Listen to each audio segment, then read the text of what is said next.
Zu Lützeburg präparieren Piloten sich op die nächst Bëschbrandsaison. Für ihre besseren Training huet Fluchtgesellschaft Aquarius eng Töchtergesellschaft von der Cargolux e spezielle Simulator kaf.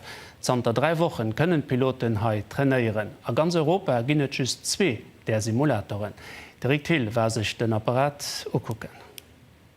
Den Christoph Heffing ass 16 Joer lang fir die Belger Armee F-16 Jetten an Transportflieger geflünnt sind der 8 Joer as hier Pilot bei der Cargolux.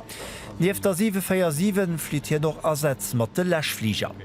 Haut zo zien am Cockpit vum fuschneien Firerbus Lächflieger Simulator. Weil des Maschinen bei richten Ersetz mechtens zu 2 oder sogar zu 3 NRW sinn, setzt am Trainingscenter auch ein zweite Pilote pur Meter neben für einen engen mi klengen Ekran. Zu summen trainieren sie für eine Formation zu fliehen. Ce qui est vraiment unique dans ce simulateur, c'est qu'on a 2 consoles et donc on a l'opportunité de voler en formation. Donc on a parfaitement l'opportunité aussi d'aligner les procédures et que tout le monde, surtout la communication qui est très prioritaire en fait dans la lutte contre l'incendie, en formation en tout cas, ça nous permet en fait de vraiment bien aligner les procédures et de s'entraîner en préparation pour la saison. Et ginge séier vergiessen, dat den an engem Simulator sitzt, seit Christoph Heffing, no e puer Minuten wären so an seg Missionioun verdeift, dat kein Ënnerscheet mi mëcht. Für dat Missionen besonders realistisch sind, als Mylène Marienwald zuständig. Depuis ce poste de commande, en fait, je peux changer la météo, donc tout ce qui est vent par exemple, rajouter des pannes à des systèmes qu'on va vouloir travailler par exemple.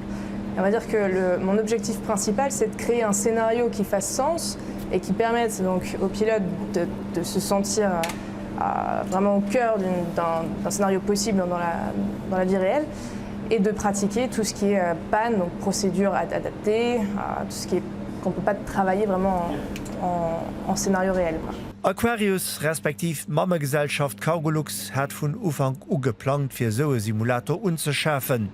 Weil Piloten firop am Summer mat de Lächflieger fleien, können se iwwer d'Wantermainheit trainieren. Die 1,5 Millionen Euro wäre gut investiert, weil noch wëlles hat, Lächfliegergeschäft weiter auszubauen.